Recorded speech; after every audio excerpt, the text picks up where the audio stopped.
Aileen Wuornos, the most well-known female serial killer. She killed and robbed 7 middle-aged men and dropped their corpses along the highways of Florida and southern Georgia. The woman that was found decapitated, did she put that woman there knowing they would mistake it as her? Or was that just some woman she had killed? Sweet old giggling Nannie. Nannie Doss mess around. She killed 11 people. Her victims included 4 of her husbands, 2 children, her 2 sisters, her mother, a grandson, and a mother-in-law. Juana Barraza was a psychopath who felt no remorse. She associated her elderly victims with her mother, whom she hated, and she believed that she was helping society by killing them. Enriqueta Martí. She was prostituting children. She was also practicing as a witch doctor. The ingredients she used to make her remedies came from the remains of children that she was killing, ages 5 to 15. And the wealthy allegedly paid a large amount of money for those. Girls, we run this mother. Girls. Who run the world? Girls. Girls. That is from our listener of the show, Beyonce, in the song Run the World. And I'm calling together all the single ladies to come together this Halloween season and put your hands up.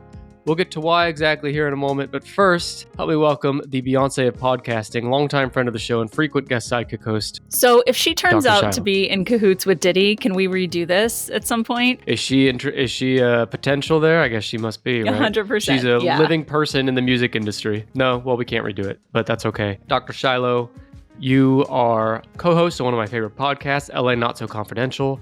Must-listen podcast for anyone out there interested in true crime or psychology. And I'll let Dr. Shiloh tell you more about her show in a little bit. But for now, Shiloh, can you give like the 1 or 2 sentence summary of your background just to get our newer listeners up to speed? I'm a licensed clinical pitch? and forensic psychologist in Los Angeles. I work as a police psychologist right now for the last few years, and I'm a former police officer myself. And have a podcast where we talk all about forensic psych. I'm so glad you could be here today to discuss this spooky and disturbing top 10 list just in time for Halloween. And it's funny because I think you sometimes when you come on the show, you've been here a few times now. When you come on, I feel like sometimes you like to kind of take a break from the kind of depressing content you sometimes cover on your show. But I'm not going to let you get out of it this time because, as I said to someone recently, when I go to Idaho, I'm getting the potatoes.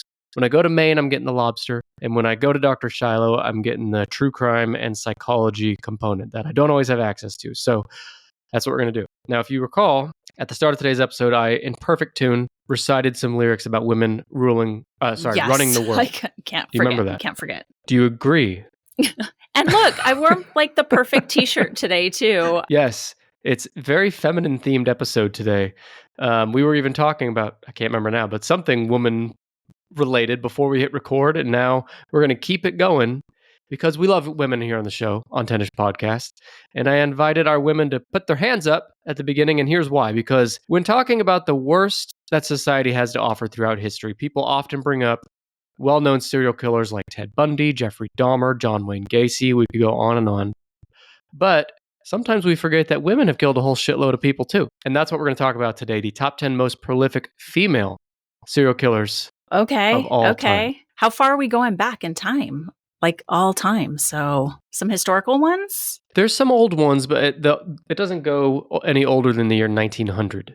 And that's because the research I found was saying that, it's not, it's hard to back up the data from back then. As far as serial killings was not really a known phenomenon, or at least not a studied phenomenon until the 1900s, I believe. Maybe you can correct me if I'm wrong on that, but I believe as a subject, it didn't really come up until the 1900s. Wow. All right. Okay. So Shiloh, you're a woman, but last I heard, you're not a serial killer. But maybe things have changed since we last Still talked. Still not. I keep all my considerations and opportunities open all the time. Of course. Well, then you'll have no problem telling us what is a serial killer. Well, so interesting because the definition has definitely changed over time. They came up with a very simple definition that I don't know that everybody loves because it is so simple, but really it's 2 or more murders of people where there is not a cooling off period that would fall a little bit more into, kind of a spree killing per se, but it was really just a very simple definition to umbrella all those other terms like mass killers. Pretty simple, they didn't break it down into the typologies that everyone likes to throw around either. Well, you're spot on, obviously, as you would be, and I pulled some research today from Yahoo, Inside Hook, the FBI website, Guinness World Records, and Wikipedia. It says that female serial killers are very rare compared to their male counterparts. Sources suggest that female serial killers represent less than 1 in every 6 known serial killers in the United States. Since the year 1800, or that around 15% of U.S. serial killers have been women. And according to the Journal of Forensic Psychiatry and Psychology, there is evidence that 16% of all serial killers worldwide are women. So why do you think it's such a low percentage? Low relative to men. I mean, it tracks with just criminality across the board when we're talking about that type of behavior in terms of the differences in women. So my thought about it being high typically, and I assume many of these on this list will be a woman that is working in conjunction with a male partner. And that's when we really see the majority of them being involved in serial killings. You might be surprised on that note. Because we'll get to that here in a minute, but I want to read this first. It says that a review of the published literature on female serial killers stated that sexual or sadistic motives are believed to be extremely rare in female serial murderers, and psychopathic traits and histories of child abuse have been consistently reported in these women. I think this will be a theme that comes up today a lot, Shiloh, where when we talk about men versus women serial killers, because in most cases, as we've established, most serial killers are male, and most of the time they're killing for sexual gratification. Whereas women, that is generally not the case. Yeah, that doesn't surprise me either. I'm also thinking about women who kill multiple children. We know a lot of child homicide is committed by women when children are smaller, younger, because they're within their care.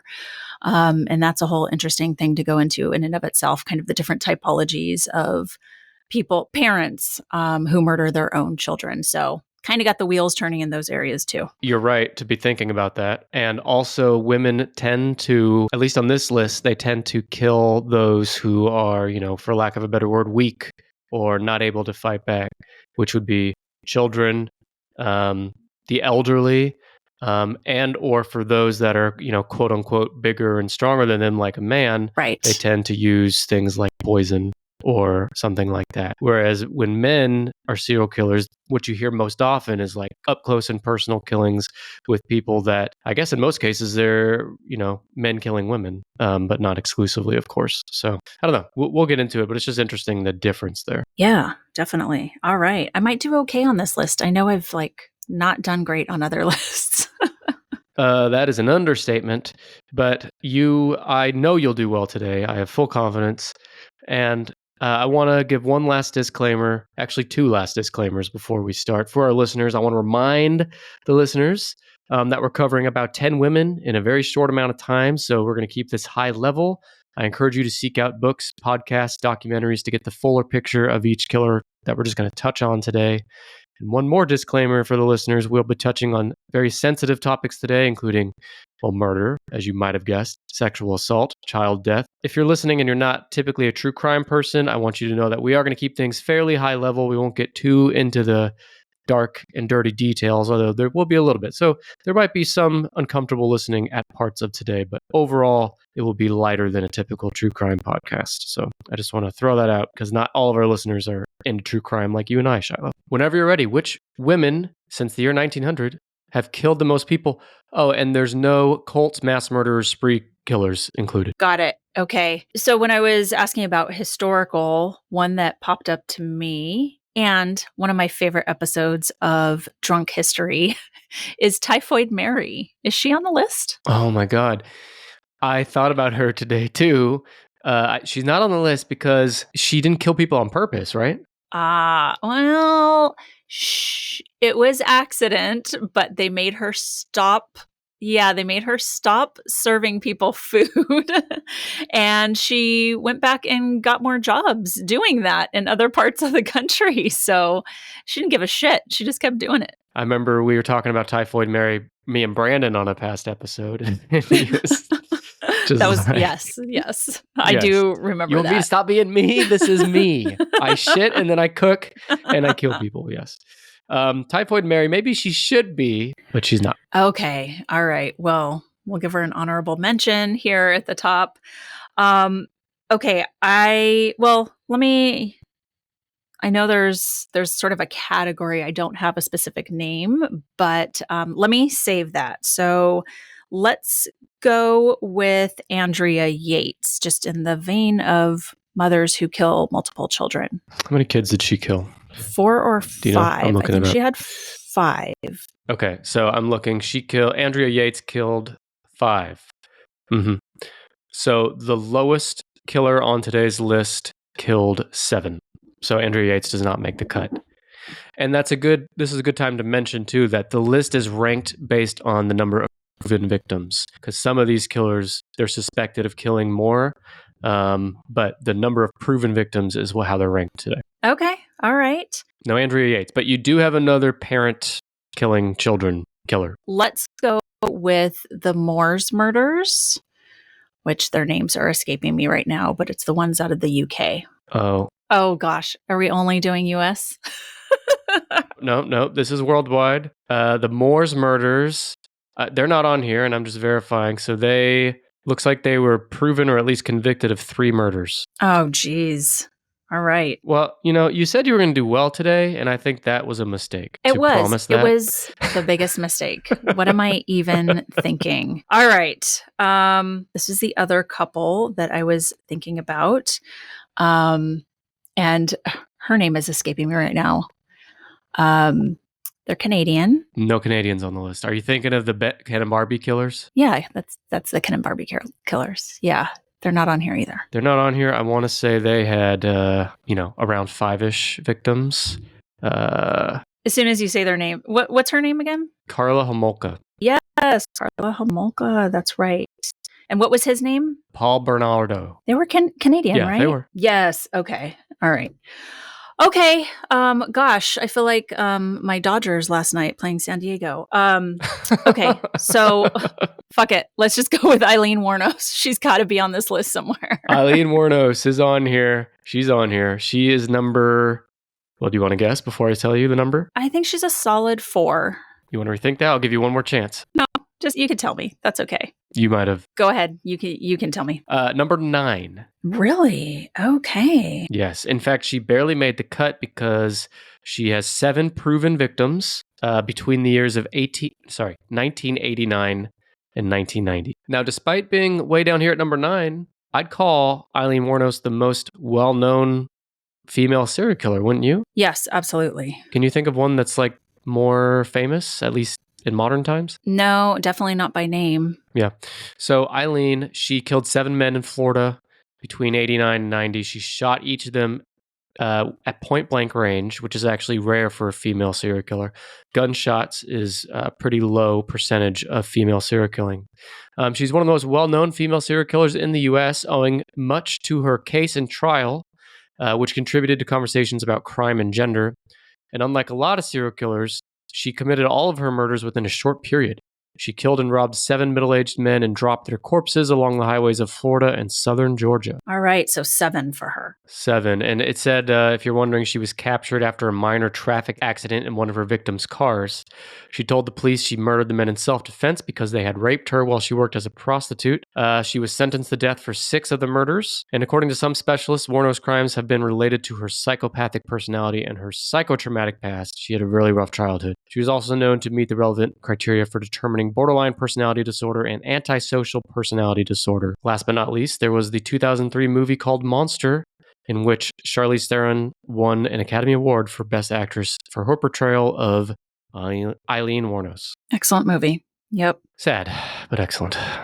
Sad in a couple reasons. I think, and unlike a lot of true crime shows that you and I talk about, is it's a good one when it makes you think beyond just what happened. And I think Monster really allowed the viewer to have some feelings of empathy for her in, knowing what her background was like and her situation was like, and any kind of content that can help you kind of hold those conflicting feelings at the same time is, I think, what I like most about true crime. You and I, Shiloh, were talking recently about the Netflix series on the Menendez brothers that just came out recently.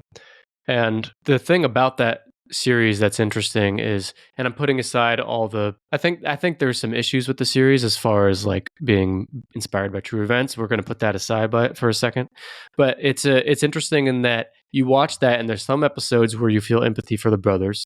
There's some episodes where you feel empathy for the parents, and there's some episodes where you feel empathy for all or none. And you come away feeling like no matter what exactly happened, everyone sucked in this scenario.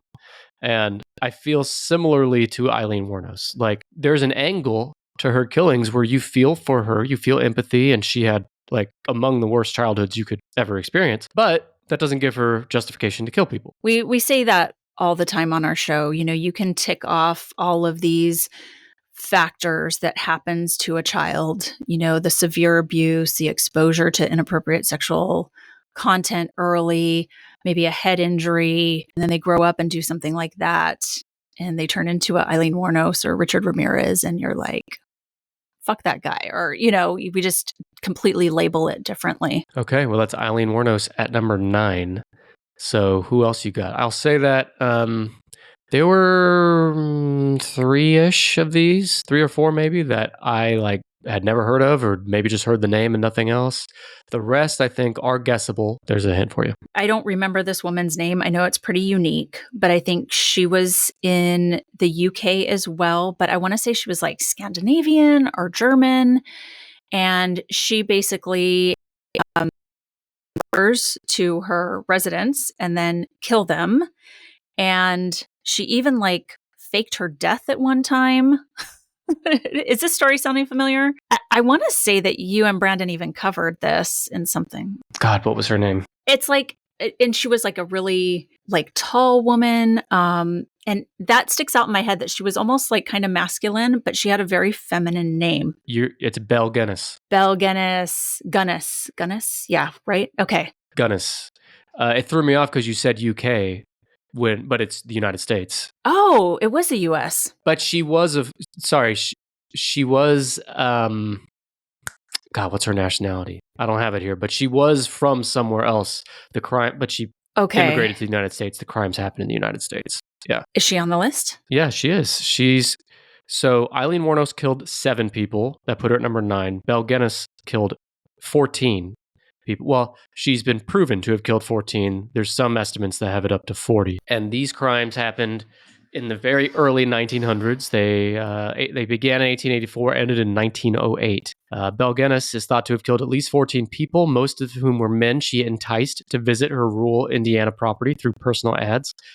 She very likely killed more than 14, though. This one is super interesting because what you said, we don't really know what happened to her. She married a guy named Mads Diltliv Anton Sorensen in 1884. They owned a candy store, because of course, but of course, it wasn't too sweet because it burned to the ground. Their home also burned down, and in both instances, they got insurance payouts. She had also insured both of her children who died and got payouts when they died under suspicious circumstances. A few years later, her husband, Sorensen, died of cerebral hemorrhage, and Gunness collected insurance money from his death. You might be noticing a theme here. Belle's next husband and their child both died in her care as well. She collected the insurance money on that. There were more victims after that. Most came from men answering her marriage ads in Chicago papers. But finally, in April 1908, year of our Lord, her criminal activities came to light when the Gunness farmhouse in LaPorte, Indiana, burned to the ground. And in the ruins, authorities found the bodies of a headless adult woman, initially identified as Belle Gunness, we'll come back to that, and her 3 children. Further investigation unearthed the partial remains of at least 11 additional people on the property. 3 plus 11 equals 14. That's the 14 proven victims.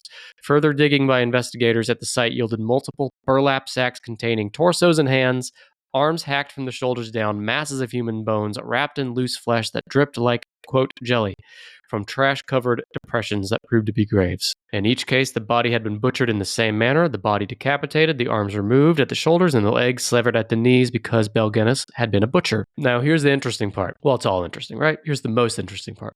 Belle Gunness, who had initially been identified as the headless woman found in the burned-down farmhouse. Because remember, no one knew of her crimes while she was still alive and operating.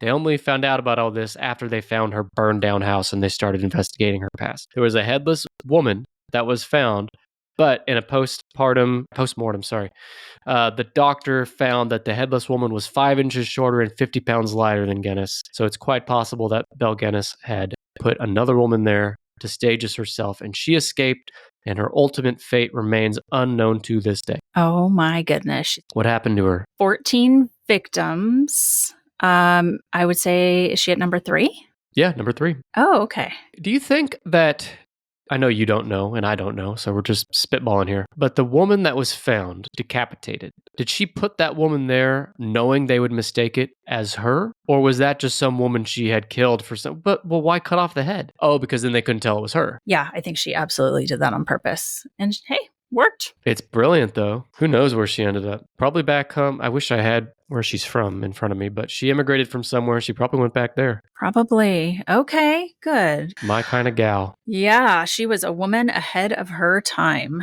Oh my God. Just like breaking glass ceilings all over the place. She did. She broke the glass ceiling in the serial killer world and showed that a woman can be just as nasty as a man. Well, probably not as nasty as a man, but yeah, she was like a homesteader and a businesswoman, and yeah, she really was though. Well, and she did the American dream. She came here poor, had nothing, changed her name, like Americanized her name, got married, and played the system, got the insurance money, and owned her own business, owned her farm, and got away with it in the end. She was a monster, but she was a smart monster. Yes. We know you like to listen to Tennis Podcast, but now it's time to wear it. TennisPod.com/merch has all of your merch needs. We have new designs that let the world know you're a sidekick host, or that your loved one should just go ahead and unsubscribe. All these and more are available to wear on your tight little body right now. We also have designs for the licking machine, your body elves, and many others. We even have one that proves you have one hell of an ass. We have shirts available for all sexes and multiple colors available, as well as mugs, hoodies, and hats. And to help you get started, I have a special discount for you. Use promo code BUTT for 10% off your next order. That's promo code BUTT at tennispod.com/MERCH. Don't be a butt. Shop now. Okay, ready for another guess? All right, who else you got? Again, I'm sorry, I don't have a name, and maybe that's a thing. Maybe, like, why do we not remember the women's names? Maybe we just need to take a moment to think about that. But she was one Let's pause on part. that. Hang on. Okay. That's interesting. Why do you think that is? Well, I mean, my next guess, it's another duo. They, we tend to like give these cheeky little labels and cutesy names to a lot of serial killers, and including couples. And I think that's just what sticks, right? I mean, I don't know. I don't want to say that like there are times that I remember, if there's a couple, that I remember the man's name and not the woman's name. But I mean, there's so fewer of them that, look at us like getting through this list today, right? Like I can't remember the names, but, they're just not as known in history. I wonder if it's because historically there's been like people didn't want, like media didn't want to cover a woman serial killer because it like went against the, perception of, dainty little women in the olden times, right? And it was unpleasant to cover something like that, you think? I don't know, because I mean, I read a book about Lizzie Borden that was taken primarily from just the newspaper coverage at the time, which was so incredibly salacious, and they loved covering it, like absolutely loved covering it. And every other time that I've seen, especially like on our show, we cover some vintage cases from Los Angeles, and we like to go back to turn of the century, but also like 20s, 30s, and 40s. They were out for blood, and they did not give women any passes. I think it was, even more salacious to be able to talk about, oh, can you believe, a woman would do something like this? And it's like, of course she could. I don't know. The only other theory I have is that with the male serial killers, typically like the ones that most of us could name off the top of our head, the Bundys, the Gacys, the Dahmers, they're always so extreme in what they did, eating the bodies, necrophilia, everything else and the women serial killers tend to not have that level of depravity to them. I wonder if there's something there too. There's just like the legend is more, I don't know. I'm just For sure. just an interesting point because I noticed that too, that we never really talk about the female killers, but hey, let's hear it for our ladies. They're killing bitches too. I mean, we're doing it here today. We're doing it. But you were about to guess someone else whose name you forgot. Yeah, indeed. Right. So it is the female half of the Sunset Strip killers. So they were targeting women up and down the Sunset Strip. I want to say 70s, maybe 80s. And it started off with the male half doing it and then coming home, admitted what he'd done. And his girlfriend was like, I'm all in. Let's go do this. Yeah. I looked her up here. You know what the irony is? Her last name is Bundy. What's her first name? Carol. Carol Bundy. That's right. I'm looking at her photograph. She looks like just, Scary. She gives the guys a run for their money for sure. But I'm reading here, there's only 2 proven victims. Interesting. Okay. So they may be suspected of more, but 2 proven, which does not get them on the list. And it's possible maybe the boyfriend killed more before bringing her in. Yeah, definitely. I think they've attributed some others to at least him and possibly both of them. But yeah, and it was pretty brutal. I mean, they were both into some really awful stuff with these victims. So that, kind of talking about what the women do, that's one of those where, she was just as much into some of this bad stuff. Are you familiar with Fred and Rosemary West? Yes. Is Rosemary on there? No, because I believe they pinned all the murders on Fred, or at least most of them. But Rosemary is the worst case I've ever heard of a woman like partaking in the, sexual sadism of her male counterpart. And were they out of the UK as well? Yeah, UK. I remember specifically when you and Brandon covered like the worst serial murders in the UK. And it was during COVID. And I was sitting at my dining room table, just doing a puzzle, like in the evening with my earbuds in, listening to you guys. And I was laughing so hard, but also like, this is the most horrific stuff. It was just like one of those weird COVID moments that we all remember, like what we were doing, stuck in our homes. And I specifically remember listening to that episode during that time. That was fun. But Fred and Rosemary West were brutal, and everyone should go listen to that episode that we did with Brandon, the UK serial killers. Totally. And I missed that lug, that big lug. I know. How many times has he come up already today? Like 3? Exactly. Okay. Anyway, so give me another guess here. I don't believe there's any UK killers in the top 10. Okay. Let's go with, whoever would be an angel of death, probably a nurse killing either elderly or infants. Are there multiple of them on the list or? Yes, multiple. Okay. I don't have any names for you. See, it's just these monikers. Dr. Shiloh. I know. I think you're prejudiced against female serial killers is what I think. I am joking. Now, let me give you one. She's called the Jolly Black Widow, also known as the Giggling Granny. Oh, yes. Giggling Granny. I do know that. Yes. She is Nannie Doss. Nannie Doss. Okay. Yeah. Sweet old giggling Nannie. Nannie Doss mess around.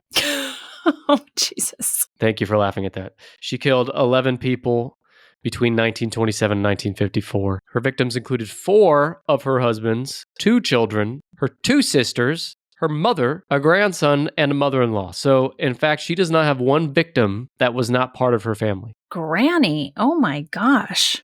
Okay. Yeah, then I've gotten her mixed up. I was actually thinking about like healthcare providers, because usually that's what, we give them that label of angel of death because they think they're putting people out of their misery as part of their job. But she was a nanny, but only killed people related to her. Only killed her people. Now, there are other angels of death on here that fit more the description you just gave. But for Nannie Doss, what's funny is I didn't realize this till I started doing research. She finally was caught after her 4th and final husband was killed in October 1954. Sorry, her 5th husband. I said 4th. Her 5th husband. And this was in a hospital in Tulsa, Oklahoma. which is where I am recording from right now. Oh my gosh, you could have been like her 6th husband if she didn't get caught. Oh, God. If only. Oh, quick, where's that time travel machine so I can get back and do it? But she was sentenced to life imprisonment. It turns out the state of Oklahoma did not pursue the death penalty because of her sex. She was a female. Thought it was a bridge too far, I guess. Okay. She finally died in prison in 1965. I don't know if I even want to get into it, but it's like a weird double standard, right? Because if a man had done the same thing, he would have been sentenced to prison. But You mean death? men get all kinds of passes in other avenues of the world that I'm not gonna die on this hill. But All right. Well, I guess if we need to play our privilege card, we'll do it with the death penalty. And she was a granny. Maybe it was more like a granny, like who wants to put a granny to death? Not that she was a murderer. yeah, I don't know how old she was when she was caught. I'm gonna guess 60s, which is kind of young for a granny, you know? She's not like the old granny in Looney Tunes, like Tweety's mom, you know? I don't know. I gotta look up a picture of a nanny like a nanny. Yeah, spelled the same. Well, actually, it's not spelled the same. It ends in IE, Nannie Doss. Oh, she looks old. She died at 59 years old. Wow. Okay. She looks like she's 75. I want you to understand, Shiloh, this woman is 4 years older than Jennifer Lopez is right now. Oh my good God. Yeah, I'm looking at her. Thank God for all the things that we know now to stay looking young. Thank you, Botox. And to not kill each other. Yes. But we still do both of those things. Okay, so give me another guess. I didn't guess where she was at with 11 Oh, I'm victims, sorry. you said? Yeah. I'm going to go number 6. You got it. Exactly. Oh, I got it. Okay. All right. So you mentioned an angel of death. I want to talk about number 8. This is the most recent in the top 10. Her murders happened in 2017 and 2018. And she was a nurse in a hospital setting. Does this ring a bell? Yes, I don't know the name, but I think the victim count is going to be... Did you say the victim count would be high? Yes, I think the victim count's going to be really high. I don't know her name, though. So her name is Reta Mays, and she has 7 confirmed victims, suspected of up to 20, which is respectable if you're in the serial killer game, but not, I wouldn't call it maybe not as high as you were thinking. Yeah, I mean, with those angel of death ones working in hospitals, I think they generally have a higher victim count. And we did an episode on killer nurses. They're so good at being able to make it just look like a medical emergency that I don't think you can ever truly get a count. No, it's true. It's true. And it can go undetected for so long, too. Sure. So Reta Mays, 7 confirmed victims. She was a nursing assistant who killed elderly military veterans at a VA hospital in Clarksburg, West Virginia by injecting them with a lethal dose of insulin. The investigation into the deaths of the elderly military veterans began in June 2018 and lasted over 2 years.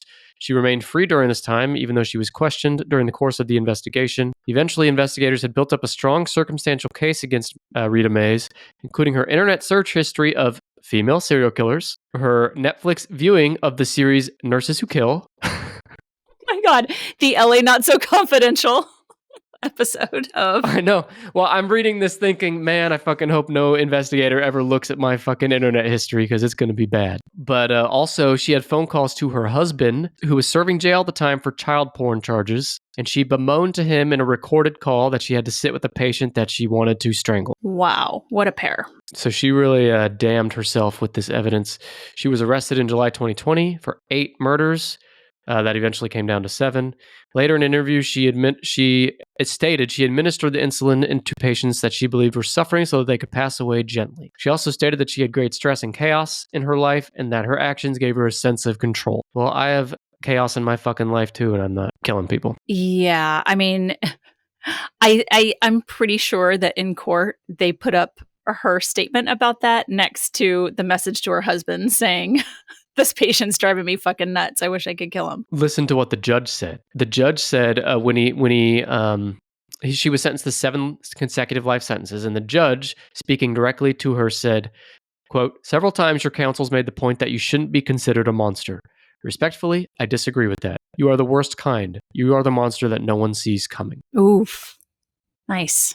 Like, tattoo that on my fucking soul. What a quote. Oh my God. Right? Make a t-shirt. So is she number 10 Because she's tied with Aileen, right? She is 8, and the reason I put her above Aileen, well, they both have 7 proven, but I put her higher in the ranking because she's suspected of more than Aileen. That makes sense. That was kind of the tiebreaker. Okay.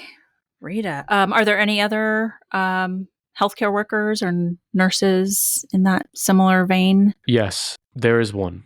This one is older. Her last victim was in 1901. Oh. This is interesting.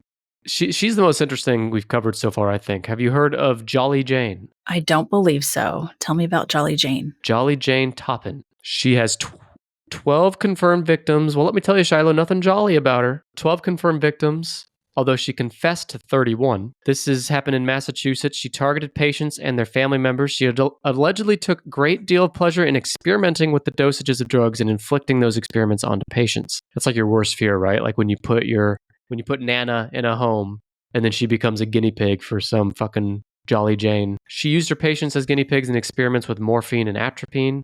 She altered their prescribed dosages to see what it would do to their nervous systems. She soon moved on to killing by poisoning. She killed her landlord and her foster sister. And after killing an elderly man named Alden Davis and his family, his surviving members ordered a toxicology report which revealed poison, and this eventually led the police back to his nurse, Jane Toppan. She admitted to have, this is what I said, it was interesting because I think this is the first time we've said this so far.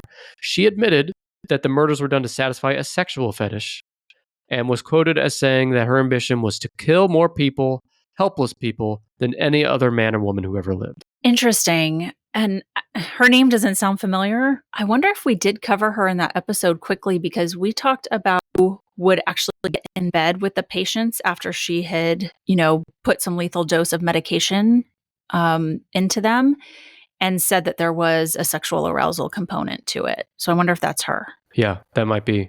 Because you just don't hear that very often in female serial killers. Because compare her to Reta Mays, who killed, according to her, to put them out of their misery, essentially. And this one said, no, I killed it because it gets me off. And in fact, I want to kill as many as I can, as many that has ever been killed. Oh, lovely. So she was eventually in 1902 found not guilty by reason of insanity. She was committed for life into an insane hospital and died in 1938 at age 84. Okay, so tell me, Shiloh, was she number 5? Number 4. How do you feel about the nickname Jolly Jane? I don't like it knowing that there was a sexual component to her crimes at all. She did get her jollies on killing at least, how many did I say? 12 people, maybe as many as 31. I think I'm all out of guesses off the top of my head then. Were there any other parents, or was that the giggling granny that had killed her family? The giggling. Please don't call her that. Her name's Nannie Doss. You have at least 2. I'm just making sure there's no others. 2 that were responsible for killing their kids. 2 more serial killers where their only victims are their children. They're both in the United States. Gotta have a lot of children then. One killed 8. Actually, they both killed 8. They're tied for number 7 on the list. You said no, like culty type involvement, right? Yeah, I don't know. I guess I'm going to need some at this point. I can give it to you if you're not going to guess it. Yeah, I mean, I don't know. Are there names I should know? Are these names that popped out to you? I mean, we can if you'd prefer. If you want to clear your night, we could just sit here and watch and listen in silence as you try to think of the name. No. No, we're not going to do that. You don't want to do that. Okay. For sure. No. Okay. Marybeth Tinning is tied for number 7 with 8 proven victims who are all her children. She suffocated all 8 of them in the 1970s. She actually had 9 children. She killed 8. The other one died of natural causes before it left the hospital. Now, her last child, her 9th child, was a 4-month-old named Tammy Lynn. She was murdered by asphyxia in December 1985. That led to an investigation. One might say you should have investigated the other 7 victims before that, but what do I know? Her first 8 children had been killed, but the cause of the death for the first 8 children was initially thought to be genetic, even though at least one of those was adopted with no blood relation. Eventually, prosecutors had enough evidence to charge Tinning and Tammy Lynn's death, and in July 1987, she was convicted of second-degree murder and sentenced to 20 years to life in prison. She's been denied parole 6 times in New York, but she was granted parole in her 7th time and was released August 2018. Wow. Is there anything talking about like mental illness, psychotic disorders, postpartum with her? Oh, I'm sure. I mean, I don't know what I would do if I had 8 kids, but... I mean, if I had 8, I could see myself killing 1 or 2. But like all 8? That's that's extreme. It is extreme, but I'm just kind of thinking back, to be serious again, thinking back to Andrea Yates, and she had such severe postpartum with several of her kids, and that husband of hers just asked her to keep cranking them out. And, clearly that was not good for her mental health, and the psychotic disorder took over. And, it's always interesting. I mean, 8 kids and this one sounds a little more like systematic. Like, I don't believe any of them got above, I don't have it in front of me. I saw it though when I was reading. I don't think any of them got above like maybe 5 years old, something like that. But I'm reading on her wiki now. It says that it's unclear if Marybeth Tinning had ever been diagnosed with Munchausen syndrome by proxy, but some believe that her pattern of behavior aligns perfectly with the Diagnostic and Statistical Manual of Mental Disorders Development and Course section on the disorder. It says, quote, in individuals with recurrent episodes of falsification of signs and symptoms of illness and or induction of injury, this pattern of successive deceptive contact with medical personnel, including hospitalizations, may become lifelong. I mean, I wouldn't like jump to Munchausen's first thing. I mean, I'd have to know more about, like, usually there's a, secondary benefit that they're getting, whether it's attention or whether it's monetary, to, feigning that their children are ill. And usually the death is like accidental at some point. Yeah, I don't know if I would go to that right away. To me, it sounds like there's probably some other mental health stuff on board, and she just didn't know how to cope with having, a kid above the age of 5 at that point, or something was going on, especially if none of them made it past that age. I mean, 5, don't quote me on that, but I know they were young when they died. So yeah, obviously you can't kill 8 people, especially any 8 people, but especially your children, without something being wrong. She needed help. Well, and what is frickin' broken about that social services system? I mean, come on. Yeah, and I was reading too that, let's see if I can find the quote real quick. Prior to Tammy Lynn's death, which is the last child to die, there had been no suspicion found in the sequence of deaths. Dr. Robert Sullivan, who was the chief medical examiner in the county, said, if anyone is negligent, I suppose I am. I probably should have said there must be more to it than this, but we all think and don't do. So yeah, you have to remember that the medical examiner is seeing all these dead children from the same family. There should have maybe been some like criminal charges. We all think, but don't do. Like, this is literally your job. Like, this is it. You do need to do. You can't just think. Dr. Shiloh, have you ever seen or heard of like a medical examiner being criminally liable for something like this? Where like, I don't know what the charge would be, but like negligently not seeing what is clearly a pattern in these deaths? No, not criminally. I think if anything, a civil litigation would probably be the thing that happens most often. And then even in that case, I mean, they're generally civil service workers, employed by the county or what have you. And so they have some immunity personally to where it would just be, the county that would be sued, or the medical examiner's office. Hopefully that guy felt bad about that. Yeah. Because I would. So she was number 5? Tied for 7. Oh, okay. Hey there, listener. Do you enjoy the Tinnish podcast? Of course you like it. Otherwise, then what the hell are you doing here? And since you enjoy the Tinnish pod, I'm asking you to do me, Dr. Buster, not Nick. I know you wouldn't do it for Nick, but please, please, please just do me a simple favor. Pause the episode right now and rate Tinnish Podcast 5 stars on your podcasting app of choice. Is that Spotify? Is it Apple? Is it Good Pods? Is it whatever the hell else? I don't even know. There's like 100 different podcast hosting sites now. And so many other apps have a quick and simple way to rate the Tinnish Pod 5 stars with just one tap. You do not even have to tap it 5 times to get 5 stars. Only one tap. I mean, come on. How much easier can we make it? It might not seem like much, but it really helps us out. And if you're feeling extra cheeky, then hey, write a quick review too. Your reviews help other people discover our show and gives you a chance to let Nick know that Dr. Buster is your favorite sidekick host. Take a few seconds to rate and review Tinnish Podcast now. It's so easy, but very much appreciated. We want to say thank you for everything that you all do to support the show. Thank you very much. Let me give you the other number 7, who is very similar. Marie, no. She also has 8 proven victims, which were all her children between the years 1949 and 1968. She married Arthur Allen Noe in 1948. They proceeded to have 10 children, all whom died between the ages of 5 days and 14 months. 10 children, 8 of them died between 5 days and 14 months. Well, actually, all 10 died in that range, but she personally killed 8 of them. The other 2 were of other causes. It in the case, so she died, I believe, my reading of this is that she died without her crimes being known until after she died. Because it says that it says interest in the case was renewed after the publication of the 1997 book by Stephen Fried. He wrote a book called The Death of Innocence, and he also wrote an article for the Philadelphia Magazine in April 1998. He turned over his investigation results to the Philadelphia Police Department in March of 98, and upon questioning by police after receiving the material, Noe admitted to... Okay, so I said she had died. She did not die, but her children... This is over 30 years after her last child died. She admitted to suffocating 4 of her children. She stated that she could not remember what happened to the other 4 who died under similar circumstances.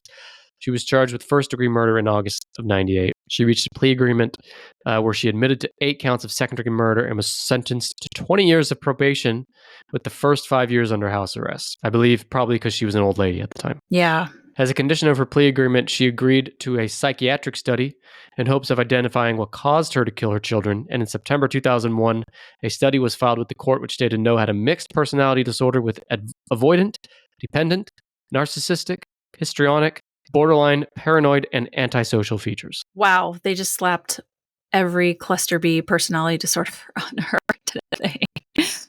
If that diagnosis is accurate, that is probably a very difficult woman to live with. Yeah, that's interesting. I'm glad you finished that up before I started my thought, because there is a study, a big study that was done by Dr. Philip Resnick, who looks at psychotic disorders and the overlap with violence. And, we talked about, psychotic mothers who kill their children, or, fathers, of course, but he studied mostly women. But there's also a category of women who their perception is that they are ending the suffering for their child.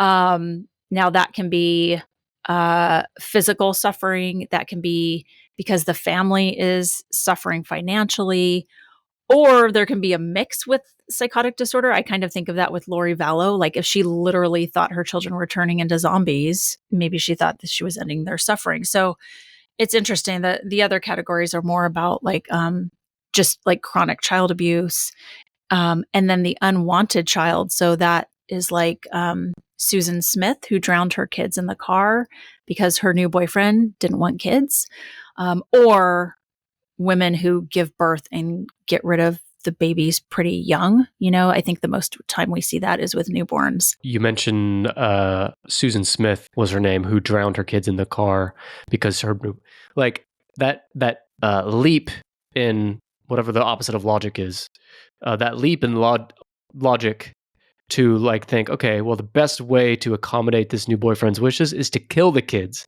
instead of sending them off, or even just instead of kill them, just abandon them somewhere. You know what I mean? There's just that just shows the irrational, sick, not right thought going on in a person like that. Well, and we see it with men, right? The Scott Petersons, the Christopher Watts, it's same thing. You're having an affair. You want to start this new life. Just go, do it. They'll figure it out without you. You're still an asshole, but at least you're not killing anybody. 100%. Yeah. Well, speaking of assholes, she was either South American or Mexican, kind of drug lord lady that I don't know her name, and I know that's super vague, but is there anything sort of in the organized crime area? Sorry, that sounds so lame, but this is my brain working in real time. It's the end of a long day. Let's give Dr. Shiloh a break, everybody.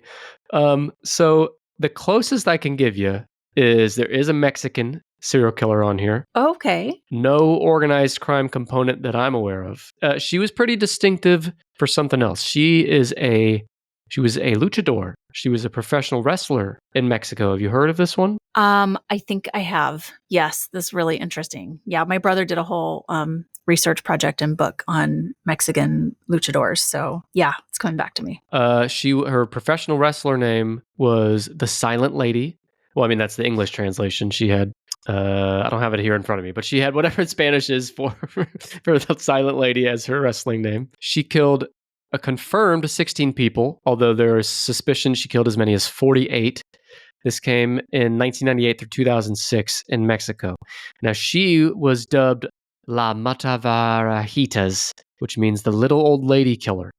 Known for killing 16 elderly women, her name is Juana Barraza. All of her victims were aged 60 or over, many of whom lived alone. She bludgeoned or strangled them before robbing them. So the authorities believe that Juana Barraza was a psychopath who felt no remorse. She associated her elderly victims with her mother, whom she hated, and she believed that she was helping society by killing them. And in order to gain the trust of her victims, she posed as a government official who worked in social welfare. Now, in 2006, she was seen fleeing from a victim's home who had been strangled with a stethoscope. That is how she was caught. And many Mexicans were surprised to find that the killer was a female because to this point, authorities were after a male suspect. She was sentenced to 759 years in prison, but those are all served concurrently under Mexican law. The maximum sentence under Mexican law is 60 years. So even though she was sentenced for 759, she won't be in prison for more than 60, but that is probably the rest of her life. Fun note here, and then I'll pause and get your reaction. She, in prison, has been working as a gym instructor and selling tacos to support her family. Nice. I think they should have stuck with her wrestling name as her moniker because I think that would be like La Mujer Silencio, and that sounds much cooler. It's a lot better than the little old lady killer. Yeah, like the silent. Yes, little old lady killer is like, well, fuck, anybody can kill a little old lady.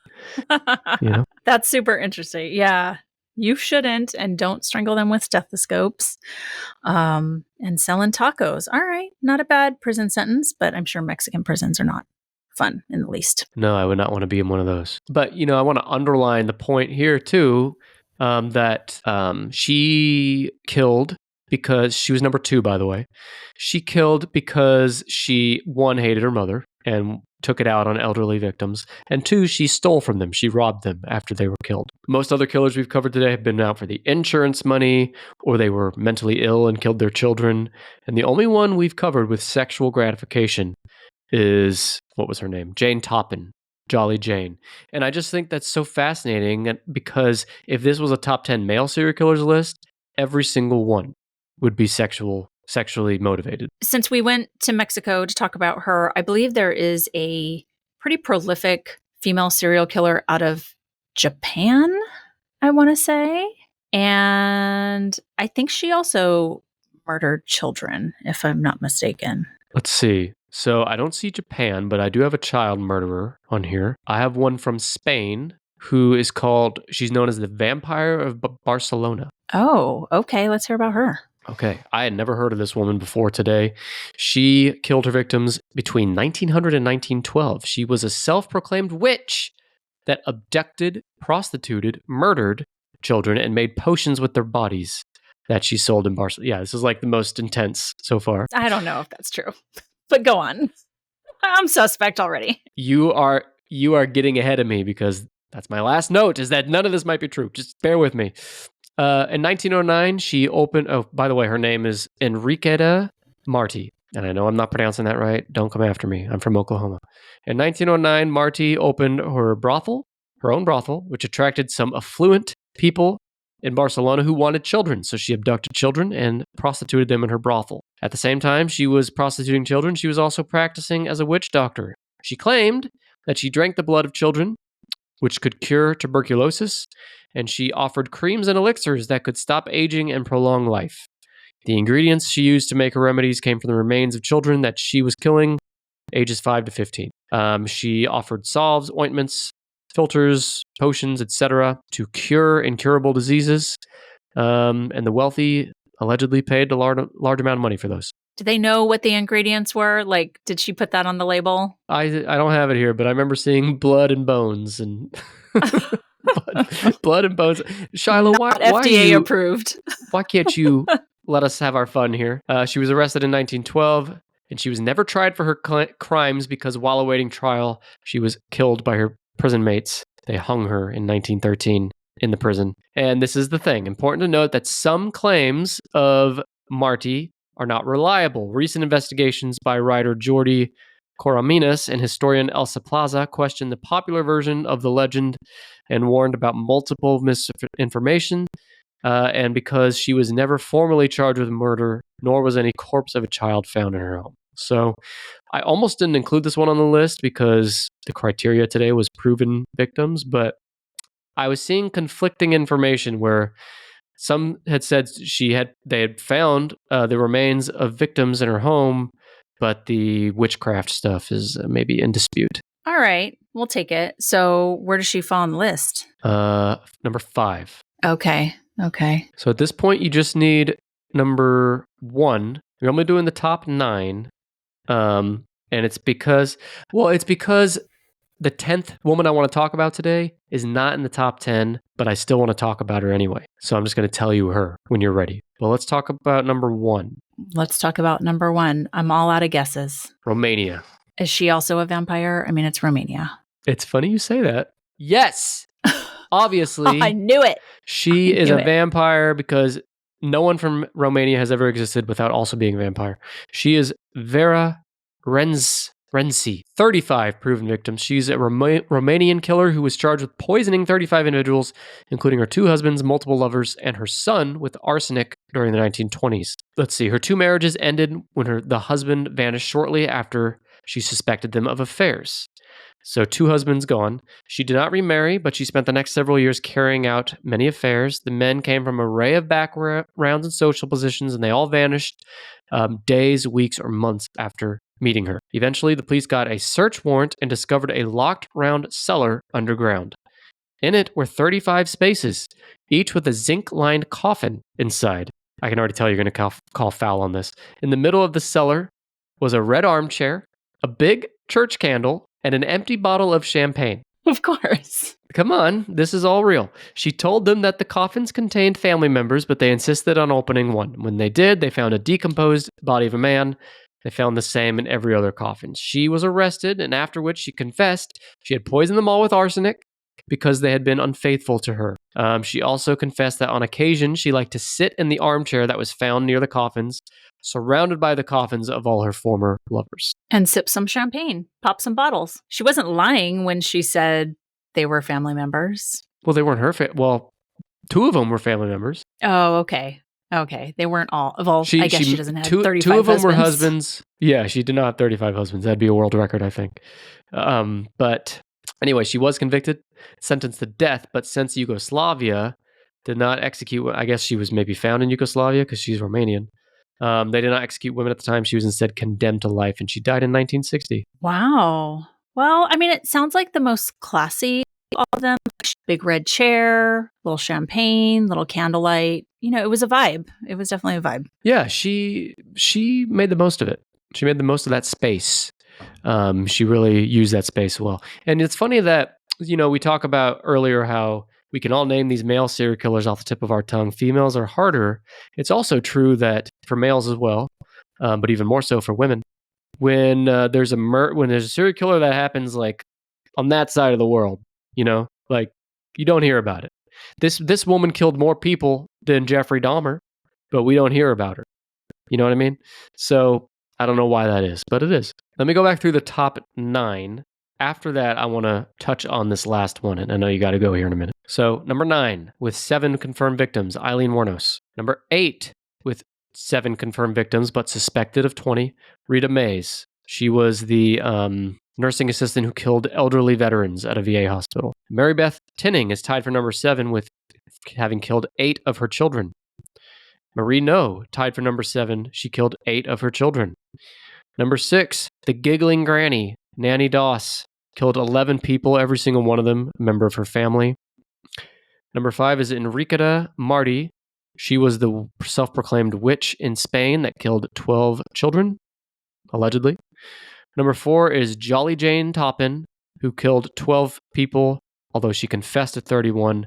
She is the one female we talked about that had a sexual fetish.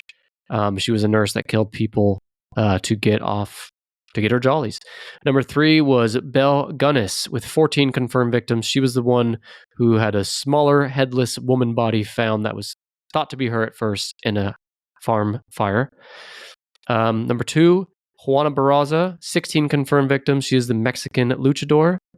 Number 1, the last one we talked about with 35 confirmed victims in Romania, Vera Renczi. She had the vibe, the rocking chair in the room. And the last one I want to talk about is not in the top 10, and it's because there are no verified victims, but it is claimed she killed 600 virgins in order to drink their blood and bathe in it to preserve her youth. Yes, we're talking about Countess Elizabeth Bathory of Exid. Oh, I thought you were going to say Cher. Okay. That's got to be her secret. See? I mean, come on. That's why we have you back, Shiloh. It's not for the guessing, because God knows it's not for the guessing. But for those little quips like that, that's why we have you back. Let me quickly go over her, the Countess. This is between 1590 and 1610. She holds the Guinness World Record for the most murders from a female in world history. But again, none of them are verified. She practiced vampirism on girls and young women. She is a niece of, well, I won't go through all that. She's a very powerful, connected woman. She lived in a castle in what is now Slovakia. Her servants who assisted her in the murders were put on trial and convicted, where she was imprisoned in the castle where she died under mysterious circumstances. Now, the charges leveled against her have been described by several historians as a witch hunt. Other writers say, no, there was a lot of evidence, 300 testimonies. The end result here is that we don't know. Recent sources also claim that the accusations were a spectacle to destroy her family's influence in the region. So that's why I didn't include her in the top 10, because who the fuck knows, right? But it is a fun little story. I mean, yeah, you could be like, what was going on in those times over there in Eastern Europe? But also, I mean, bringing up kind of like, witch trials and the hysteria around that. I could see that getting very out of control with these very elaborate descriptions and details that you're talking about. It's interesting. We're doing a podcast festival in Massachusetts later this month. So I bought a t-shirt that I love. It says, "They burned women, not witches." I just heard someone the other day say like, "Oh, is that where the witch trials, or where they burned those witches?" It's like, actually, they burned women. Let's get it correct. Not a single one of them was a witch. There we go. But it's interesting too. This is back in the early 1600s.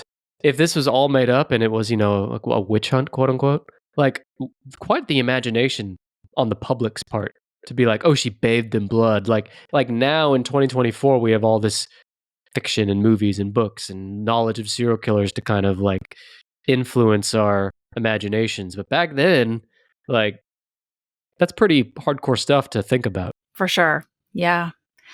Interesting list. I was going to say, what else is hardcore here is LA Not So Confidential.